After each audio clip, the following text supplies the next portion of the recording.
Uno, dos, tres. A ver, ¿está grabando esto, Charlie? Sí, Remy, después de tanto desearlo y esperarlo, estamos grabando. Me parece genial que ya estemos al aire. ¿Ya estamos al aire, Remy? Claro, Charlie, lo único que falta es que empieces con la locución. El Conservatorio Superior de Música Manuel de Falla, institución educativa centenaria, actualiza sus formas y contenidos a la par de los adelantos tecnológicos. Notas de un mundo musical, el podcast con entregas de información clave para tu formación integral musical. No dejes de escucharlo. Notas de un mundo musical, una creación del equipo de producción de contenidos audiovisuales del Falla.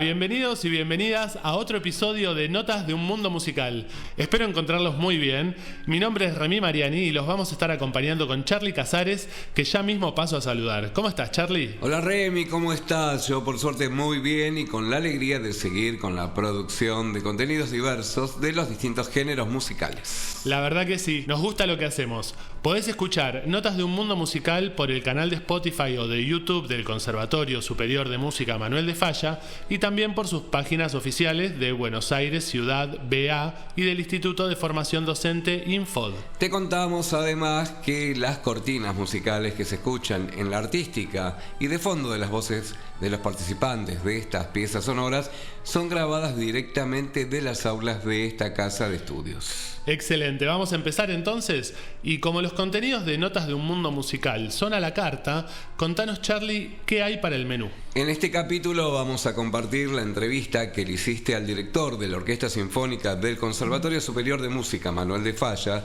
Diego Licciardi, y en ella nos cuenta cuáles fueron sus primeros pasos en la música, qué instrumento eligió antes de la dirección orquestal, qué piensa acerca de la figura del director de orquesta, cómo está integrada la Orquesta Sinfónica del Conservatorio Manuel de Falla y cómo se elige su repertorio.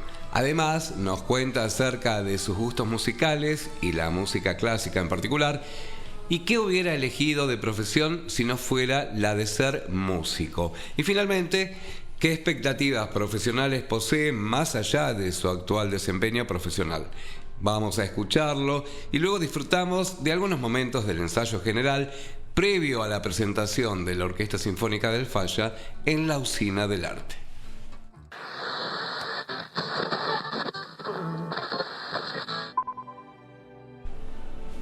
Muy bien, en este tercer episodio de Notas de un Mundo Musical tenemos la suerte de contar con la participación de Diego Licciardi.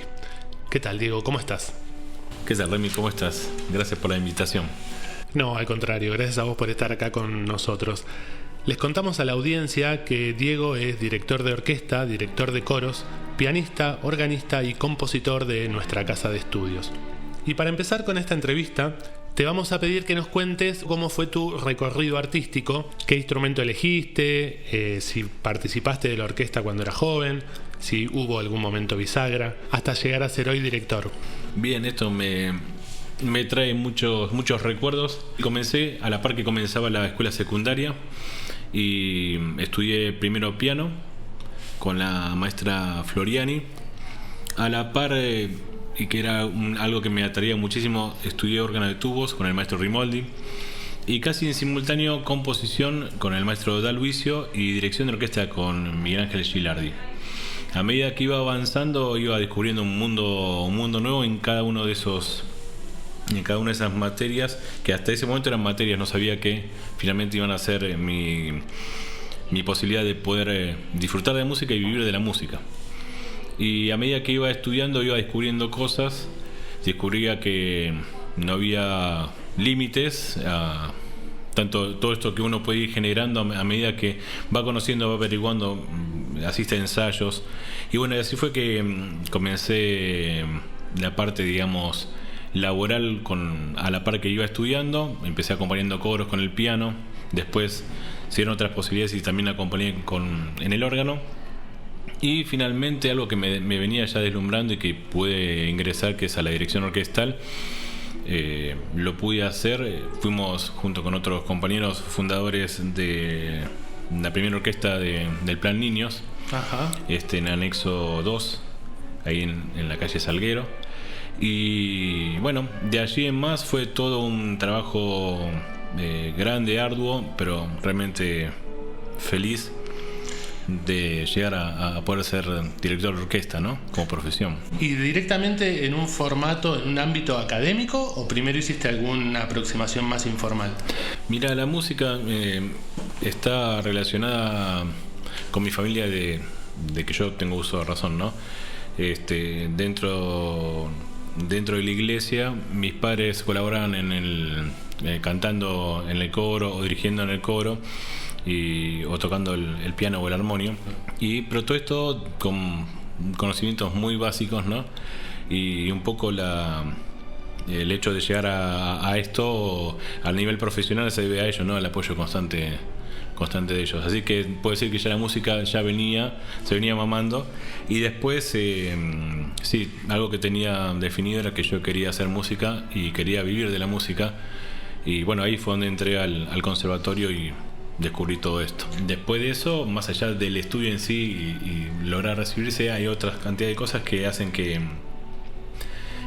uno no es que tiene todo armado o todo servido, y entonces uno también se tiene que generar algunas cuestiones. Por ejemplo, algo rapidísimo, cuando yo empecé a dirigir, estaba trabajando como profesor de música en primarias, y por ahí no condecía mi realidad musical en lo que estaba estudiando en el conservatorio con lo que también estaba haciendo como profesor de música en la primaria. No porque no me gustara hacerlo, sino porque yo iba detrás de otra cosa. Entonces formé mi propia camerata en San Miguel de los Buenos Aires, que hasta hoy seguimos tocando juntos, y me creé también las posibilidades para poder dirigir, ¿no?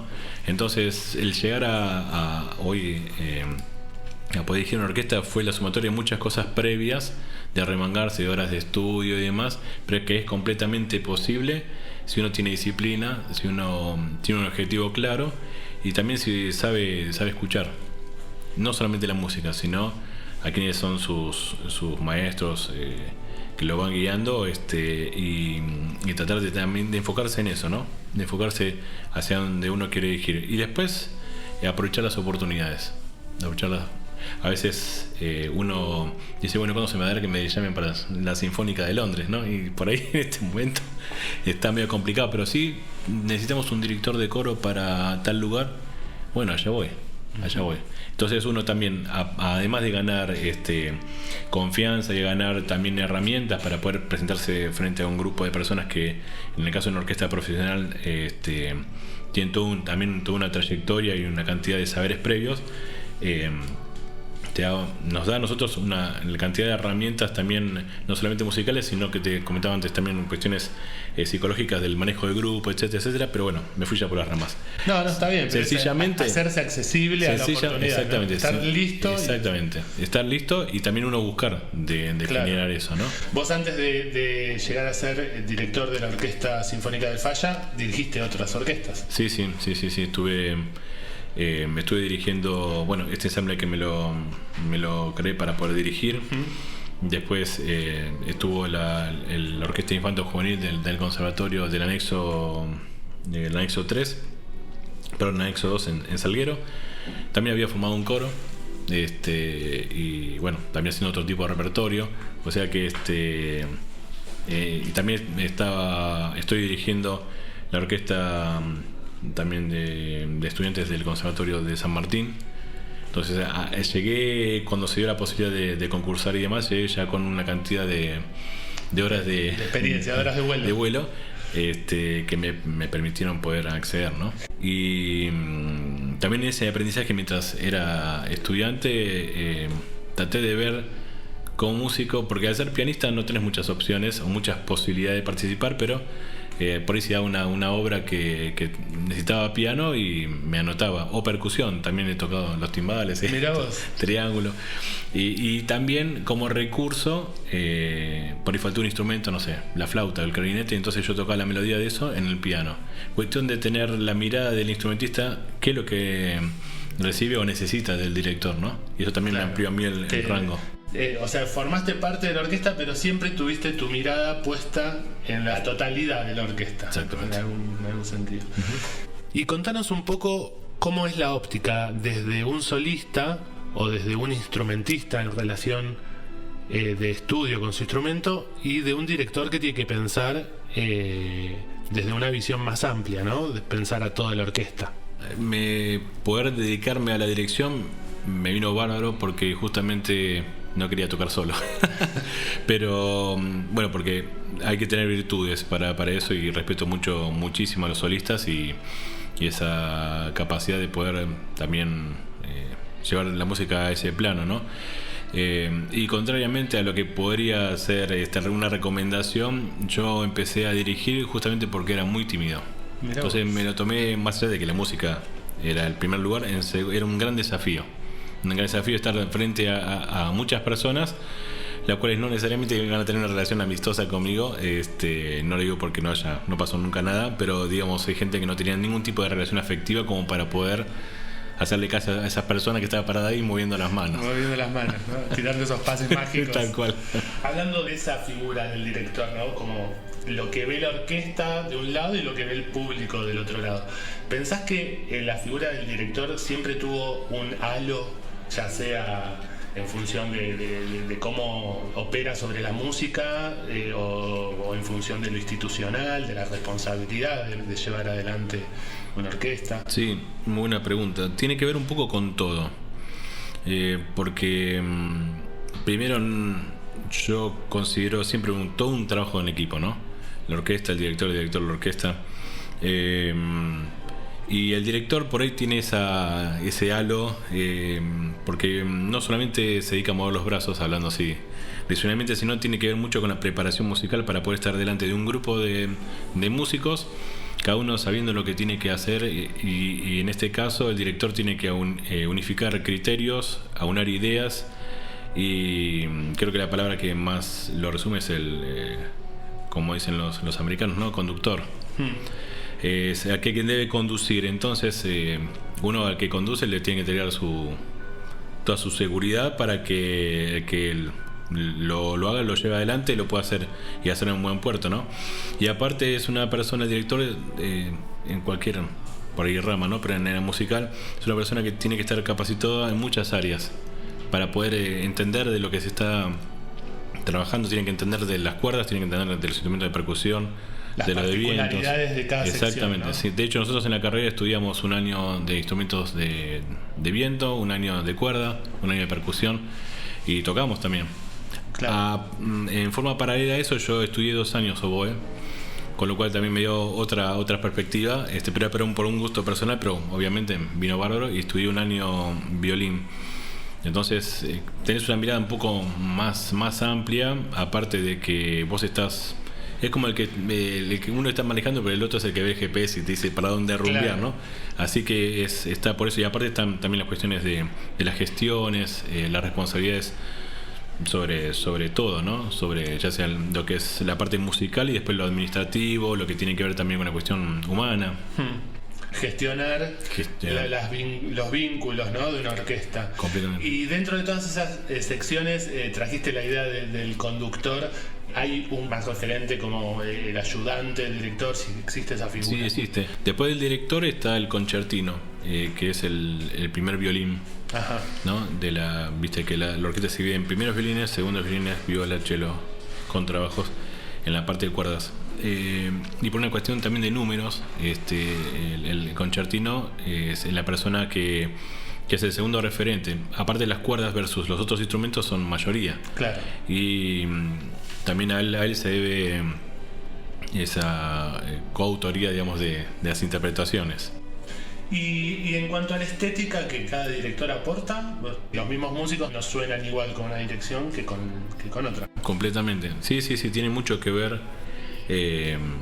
un poco el bagaje que vos traes, más allá de lo que te desees hacer, más allá también del trato humano. Bueno, para mí es algo muy importante el trato humano, pero aparte musicalmente tiene que ver hacia dónde van tus gustos, hacia dónde querés llevar la interpretación de tal repertorio.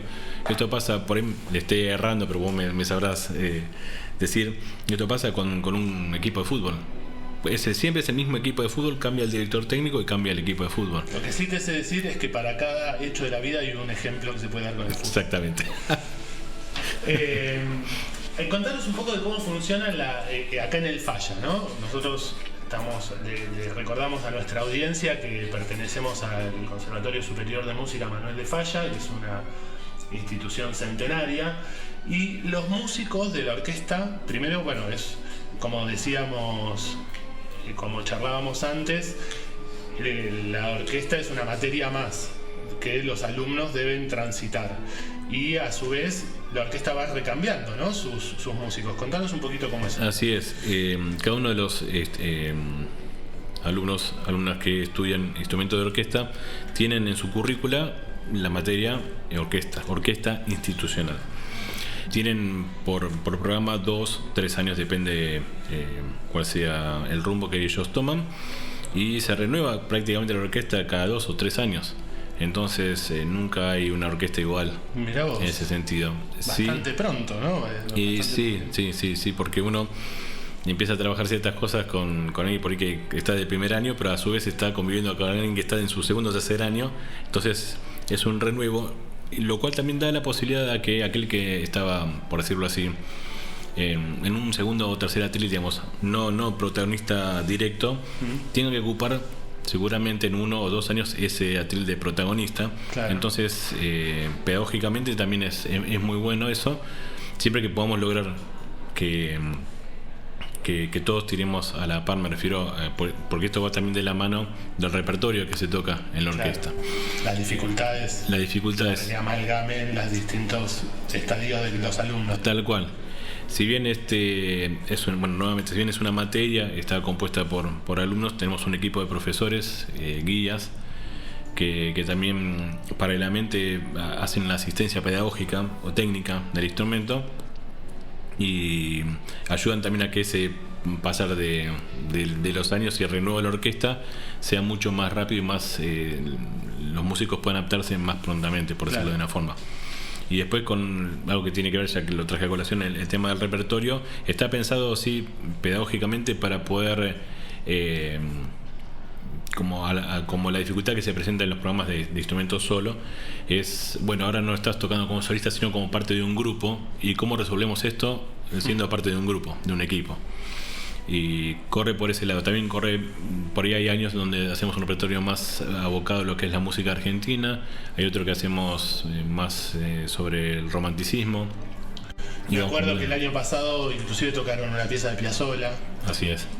Sí, hicimos un tríptico de Piazzolla con arreglos del maestro Edgar Ferrer, y ese fue un año, además de otras obras, la suite argentina de Gennaro Girardi, fue un año donde nos abocamos mucho al repertorio de música argentina, y bueno, un poco también por los proyectos institucionales, ¿no? Claro, los autores que van visitando siempre están dentro o deben estar dentro de las currículas de estudios de la carrera. Directa o indirectamente se atraviesan, porque por ejemplo, para la orquesta y especialmente para la sección cuerdas, un autor o compositor que va mucho ayuda en esto para las cuerdas, como dijimos antes, es Haydn o Mozart. Claro. Que no son justamente lo más sencillo, pero sí hace que uno que tenga que trabajar determinadas cuestiones técnicas, no solamente en lo que es el instrumento de cuerda, sino también la articulación de los otros instrumentos.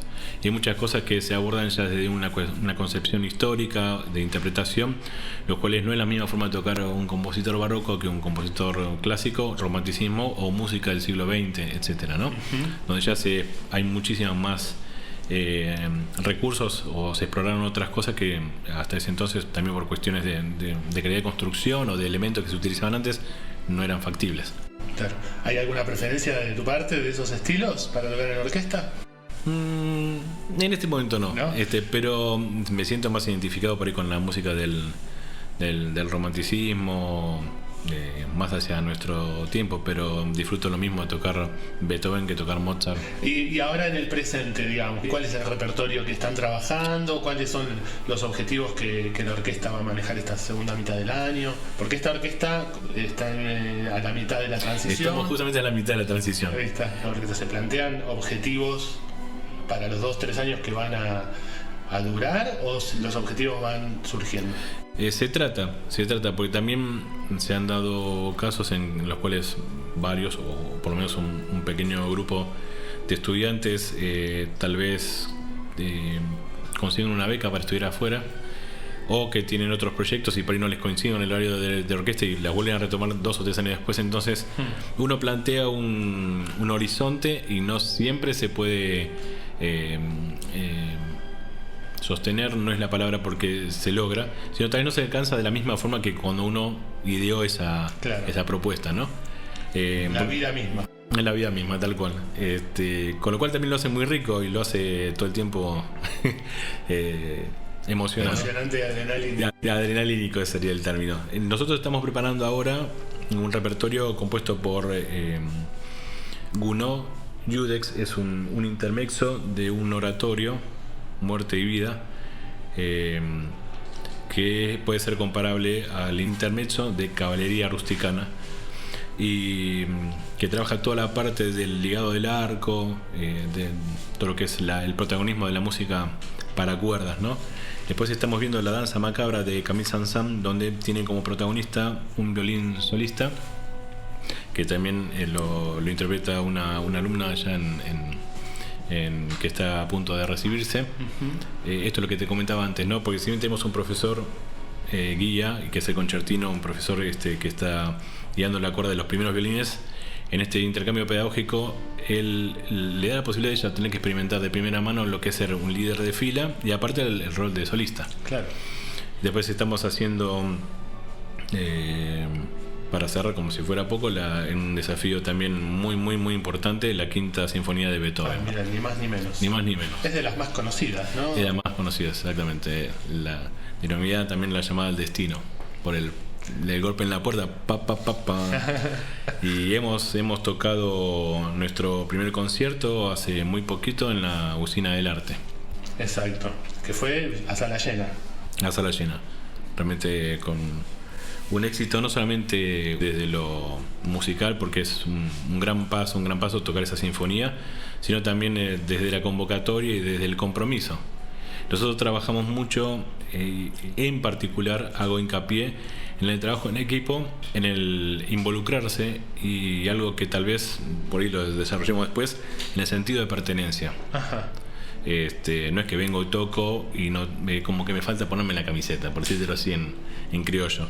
Y creo que en ese concierto se dieron todas las cosas. Tuvimos a nuestra solista que integra la orquesta, nos acompañaron nuestros directivos, la familia, gente que es habitual del ciclo, y creo que todos nos sentimos muy orgullosos del resultado y de ser del Falla. Qué lindo eso, ¿no? Porque aparte me imagino como que se retroalimenta y te dan más ganas de que vuelva a suceder, de que pasen más cosas, de verse el jueves siguiente para el ensayo, ¿no? Sí, fue, de hecho cuando nos encontramos con algunos de los chicos y mismo con los profesores todavía perduraba ese eco, che, qué bueno que estuvo el concierto, pero por todo esto que te digo, no solamente de lo musical, porque siempre es perfectible, todo es perfectible. Creo que lo que no se puede perfeccionar desde un punto de vista que se da o no se da es esa mística que se genera, ese compromiso en el momento, donde todos juntos decimos, esto va a ser y fue. ¿Y cuándo va a volver a ser? Esto va a volver a ser, tenemos ahora un concierto junto con la Orquesta Institucional de la Iglesia Nueva Apostólica el sábado 16 de agosto en la Facultad de Derecho a las 18 horas. Abierto y gratuito, ¿no? Me imagino. Entrada libre y gratuita, sí. ¿Y cómo es eso de 2 orquestas tocando al mismo tiempo? Bien, esto es un gran... aparte de ser un gran desafío, es un lindo logro porque aunamos fuerzas, y una de las cualidades que tiene la Facultad de Derecho es que, además de ser una sala muy prestigiosa, es muy grande.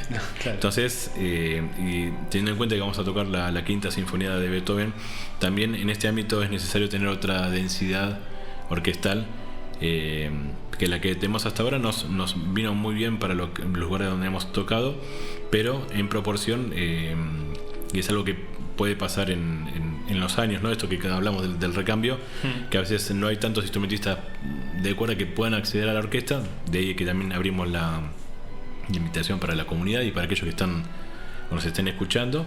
Y en este caso, bueno, tenemos una orquesta de cuerda que suena muy bien, pero al juntarnos también, al unirnos con la otra orquesta, nos va a dar más de lo que se llama masa sonora. Claro.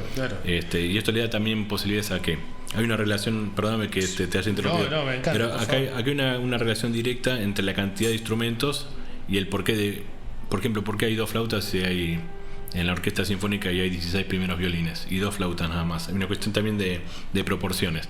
Entonces nosotros tenemos, como parte también de los instrumentos que participan en la orquesta, tenemos a los saxos. Y tenemos un quinteto de saxos, tenemos una trompeta, un trombón, 2 tubas y tenemos 6 primeros violines, tenemos 4 segundos, 3 violas, 6 chelos. Es algo que se puede presentar así, producto de esto que te venía comentando el recambio y demás. Entonces, bueno, al tomar esto, al tener, por ejemplo, lo que te mencionaba recién, al tener pocos instrumentos de cuerda, se ve un poco más limitado en su volumen en los instrumentos de percusión, los bronces. Claro. Entonces, que ellos puedan tocar tranquilamente, ¿no? Más allá de que puedan mesurar su volumen, no solamente es una cuestión de volumen, sino también muchas otras cosas que entran en juego. Pero para que puedan tocar más tranquilamente está bueno tener algo que les dé un colchón para poder así hacerlo. Si no se tienen que estar cuidando del sonido porque tenemos poca cuerda, bueno, etcétera, ¿no? Entiendo. Al duplicar las secciones, querés decir, se van a sentir todos mucho más cómodos de poder tocar las dinámicas que tienen que tocar. Exactamente. Nos da muchísimas más posibilidades. Y mismo la cuerda, cuando hacer pocos y tratar de compensar ese volumen, tiene que llevarlo al extremo. Ahora hacer más, ese fuerte no llega a ser al extremo, sino es la unión de varios instrumentistas, y ayuda muchísimo a que el sonido no sea más redondo, tenga otro tipo de ataque. Bueno, el público se va a tener que agarrar el sombrero, le va a salir volando. Entonces, esto me estabas por contar, los compositores piensan en estas cosas a la hora en la cantidad de voces, por decirlo de alguna manera, de cada. Y por ahí es algo que se volvió más algo más específico, tal vez se puede decir de finales del siglo XX o mediados del siglo XIX, donde ya se requería cierta, y antes también, cierta cantidad de instrumentos de cuerdas versus bronces, maderas y demás. Entonces sí, se establecía un parámetro y porque querían que resaltara tal y tal cosa, claro, o se buscaba que sea una orquesta gigante, entonces tenía que tener determinadas condiciones y por eso implicaba tener casi duplicada la sección de cuerdas. Lo estándar hoy, estándar por denominarlo de alguna forma, en una orquesta sinfónica es tener todo un cuerpo de cuerdas y por ejemplo la sección de bronces tienen 4 cornos, 2 trompetas, 3 trombones, pero hay compositores que han pedido que sus obras tengan 8 cornos, claro, 4 trompetas, 3 trombones, 2 tubas, o sea, y ahí tiene que, claro, tiene que estar en consonancia con lo que el compositor vivo, ¿no? Escribió, y el director tiene que hacer un análisis previo del material que tiene, de las posibilidades de que eso sea algo factible, y después, sí, si están dadas todas las cosas, cómo hacer que eso suene, y estudiar un poco también en el momento que fue creado, compuesto, cuál era la idea del compositor en sí, claro, de la sonoridad en general. O sea, hay un montón de otros factores hasta psicológicos para poder abordar una obra, ¿no? Claro, todo lo que hace a su contexto. Bueno, si te parece, y hablando de sonoridades, vamos a pasar a escuchar algunos momentos de lo que fue el ensayo previo al concierto de la Sinfónica del Conservatorio Manuel de Falla en la Usina del Arte, y luego vamos a volver con una segunda parte de este podcast para continuar con esta entrevista, porque no nos queremos perder de nada, en la cual vamos a hacer un ping-pong un poquito más personal. Así que vamos a tener parte 1 y parte 2. Los dejamos ahora con algunos momentos del ensayo de la Sinfónica del Manuel de Falla y nos volvemos a encontrar en la segunda parte de esta entrevista a Diego Licciardi, su director.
Hola Charlie, buen día. Hay que armar la carátula, ¿viste? El podcast. Tenía la idea de hacer la cortina musical con material sonoro real. Grabar un poquito algún ensamble de la orquesta sinfónica, con la orquesta de tango y así. Los testimonios los podemos ir juntando. Un enganche con la gente, tiene que haber un poquito de flexibilidad, de informalidad. Sí, Remy, me parece muy bien. Estoy acá en la puerta de Estudio Urbano. Grabar pedacitos, material sonoro real. El primer episodio de Notas de un Mundo Musical. El podcast Notas de un Mundo Musical es un trabajo del equipo de producción de contenidos audiovisuales del Conservatorio Superior de Música Manuel de Falla, dependiente de la Dirección General de Enseñanza Artística de GEART y del Ministerio de Cultura del Gobierno de la Ciudad Autónoma de Buenos Aires.